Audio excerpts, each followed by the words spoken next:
Europe में पढ़ने का सपना बहुत लोग देखते हैं, लेकिन वीजा की परेशानियों के बारे में सोचकर ही रुक जाते हैं। तो आज हम एक ऐसे देश की बात करने वाले हैं जो शायद आपके यूरोप जाने का दरवाजा खोल सकता है, और वो भी कम बजट में। एक ऐसा देश जिस पर ज्यादातर लोगों का ध्यान नहीं जाता, और वो है रोमानिया। इटली, ऑस्ट्रिया, फ्रांस, इन देशों में वीज़ा अप्लाई करना कितना मुश्किल है, ये कहानी तो सब जानते हैं, है ना? महीनों तक अपॉइंटमेंट का इंतज़ार करना, फिर वो लंबी चौड़ी प्रोसेस और ऊपर से ज़बरदस्त कंपटीशन, ये सब कुछ बहुत थका देने वाला हो सकता है। तो फर्क कहाँ आता है? देखिए, जहाँ एक तरफ पॉपुलर देशों में अपॉइंटमेंट के लिए महीनों इंतजार करना पड़ता है, वहीं रोमानिया एक ऐसा सोल्यूशन देता है जहाँ अपॉइंटमेंट्स आसानी से मिल जाती हैं। और सिर्फ यही नहीं, वीज़ा लगने के चांसेस भी बहुत ज़्यादा हैं। ये एक ऐसा ऑप्शन है जिस पर अभी बहुत से लोगों की नज़र नहीं पड़ी है। तो आइए सबसे पहले उन आम मुश्किलों को थोड़ा और समझते हैं जिनका सामना स्टूडेंट्स को यूरोप में पढ़ाई की प्लानिंग करते वक्त करना पड़ता है। ये जानना ज़रूरी है कि असल में प्रॉब्लम है क्या, तभी तो सही सॉल्यूशन मिलेगा। देखिए, होता क्या है कि स्टूडेंट्स को अक्सर इन्हीं बड़ी परेशानियों से डील करना पड़ता है। इटली में अपॉइंटमेंट मिलना लगभग नामुमकिन सा हो गया है।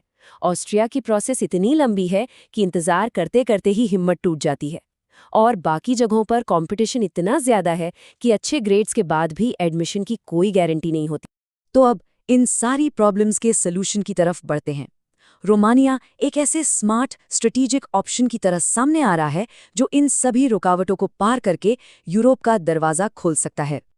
और ये है सबसे बड़ी, सबसे जबरदस्त खबर। रोमानिया अब पूरी तरह से शेंगन जोन का हिस्सा बन चुका है। इसका मतलब पता है क्या है? इसका मतलब है कि रोमानिया का वीज़ा अब जर्मनी या फ्रांस के वीज़ा के बराबर पावरफुल है। मतलब एक वीज़ा और लगभग पूरा यूरोप आपके लिए खुला है, बिना किसी रोक टोक के। तो सबसे ज़रूरी बात क्या है? आपको शेंगन जोन का पूरा एक्सेस मिलता है। अपॉइंटमेंट की कोई टेंशन नहीं, वीज़ा लगने का रेशियो बहुत ही मजबूत है। और हाँ, अगर आपका स्टडी गैप है या परसेंटेज थोड़ी कम है, तो भी ये देश एक बहुत अच्छा ऑप्शन है। और इन सब के ऊपर यहाँ रहने का खर्चा भी काफ़ी कम है। कई स्टूडेंट्स के लिए आईएलटीएस एक बहुत बड़ी रुकावट होती है।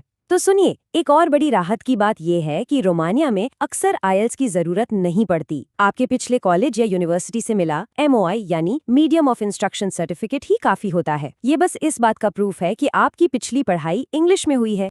जैसा कि सोर्स में भी कहा गया है, अगर प्रोफाइल में स्टडी गैप या कम स्कोर जैसी कुछ कमजोरियां हैं, तब भी ये देश एक बहुत फायदेमंद ऑप्शन साबित हो सकता है। ये वाकई में एक बड़ी राहत की बात है। चलिए, अब आते हैं सबसे ज़रूरी सवाल पर, पैसा।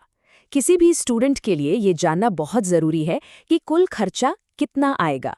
तो हम 2026 के हिसाब से एक अंदाज़ा लगाते हैं। देखिए, रोमानिया की ट्यूशन फीस यूरोप के दूसरे देशों के मुकाबले काफ़ी कम है। बैचलर्स प्रोग्राम सिर्फ 2000 यूरो से शुरू हो जाते हैं, जो इसे बहुत अफोर्डेबल बनाता है। यहाँ तक कि मेडिकल और इंजीनियरिंग जैसे महंगे कोर्स भी दूसरी जगहों के मुकाबले काफ़ी सस्ते हैं। तो अगर हम एक मोटा मोटा हिसाब लगाएं, एक साल का पूरा बजट जिसमें आपकी ट्यूशन फीस, वीज़ा प्रोसेसिंग और हवाई टिकट सब कुछ शामिल है, तो ये लगभग 17 से 22 लाख पाकिस्तानी रुपए के बीच आएगा। लेकिन हाँ, एक बात ध्यान रखनी है, इसमें बैंक स्टेटमेंट वाला अमाउंट शामिल नहीं है। और ये है वो दूसरा ज़रूरी आंकड़ा। वीज़ा अप्लाई करने के लिए आपको अपने बैंक अकाउंट में लगभग 25 से 30 लाख पाकिस्तानी रुपए दिखाने होंगे। ये एक ज़रूरी रिक्वायरमेंट है जिसे पूरा करना ही होता है। अच्छा, और वहाँ रहने का खर्चा, वो भी बहुत ही किफ़ायती है। ऑन एन एवरेज एक स्टूडेंट का महीने का खर्चा 400 से 600 यूरो के बीच ही आता है, और इसमें आपका रहना, खाना पीना, घूमना फिरना सब कुछ आ जाता है। मतलब बजट में रहकर जीने का एक शानदार मौका है। ओके, तो बजट क्लियर हो गया। अब सवाल आता है कि अप्लाई कैसे करना है। तो चलिए अब एप्लीकेशन प्रोसेस पर चलते हैं। हम आपको एक क्लियर और आसान रोड मैप देंगे ताकि कोई कंफ्यूजन ना रहे। प्रोसेस ना बहुत ही स्ट्रेट फॉरवर्ड है। सबसे पहले अपना कोर्स और यूनिवर्सिटी फाइनल करो, फिर अपने डॉक्यूमेंट्स तैयार करो, ऑनलाइन अप्लाई कर दो, ऑफर लेटर आने पे फीस जमा करो, और बस आखिर में पाकिस्तान में मौजूद रोमानियाई एम्बेसी में वीज़ा के लिए अप्लाई कर दो। सब कुछ बहुत सिंपल है। वीज़ा के लिए आपको इन डॉक्यूमेंट्स की ज़रूरत पड़ेगी, लेकिन यहाँ एक बात का खास ध्यान रखना है। आपके जो एकेडमिक रिकॉर्ड्स हैं वो HEC यानी हायर एजुकेशन कमीशन से अटेस्ट होने चाहिए। और आपका मेडिकल और पुलिस क्लियरेंस सर्टिफिकेट MOFA यानी विदेश मंत्रालय से। ये अटेस्टेशन बहुत ज़रूरी है। एक इंटरनेशनल स्टूडेंट के लिए सबसे बड़े सवालों में से एक ये होता है, क्या पढ़ाई के साथ-साथ काम करके अपना खर्चा निकाला जा सकता है? तो चलिए देखते हैं कि रोमानिया में पार्ट टाइम काम को लेकर क्या नियम है और क्या मौके हैं। यहाँ पर स्टूडेंट्स को 1 घंटे के लगभग 4 से 7 यूरो तक मिल सकते हैं, जो इस बात पर डिपेंड करता है कि वो किस तरह का काम कर रहे हैं। ये इतनी रकम है जिससे महीने के खर्चे आसानी से निकाले जा सकते हैं। नियम बहुत साफ है। जब आपकी क्लासेस चल रही हैं, तो आप हफ्ते में 20 घंटे काम कर सकते हैं। और सबसे बढ़िया बात, छुट्टियों के दौरान कोई पाबंदी नहीं है। आप अनलिमिटेड घंटे काम करके अच्छी खासी कमाई कर सकते हैं। तो काम मिलेगा कहाँ? स्टूडेंट्स के लिए कई सेक्टर्स में जॉब्स हैं। हॉस्पिटैलिटी, रिटेल और डिलीवरी सर्विसेज में काम आसानी से मिल जाता है। और अगर आपके पास IT स्किल्स हैं या आप कोई भाषा सिखा सकते हैं, तो और भी बेहतर मौके मिल सकते हैं।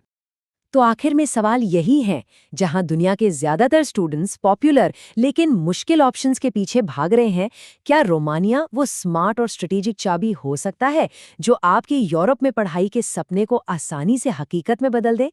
इस पर सोचिएगा जरूर।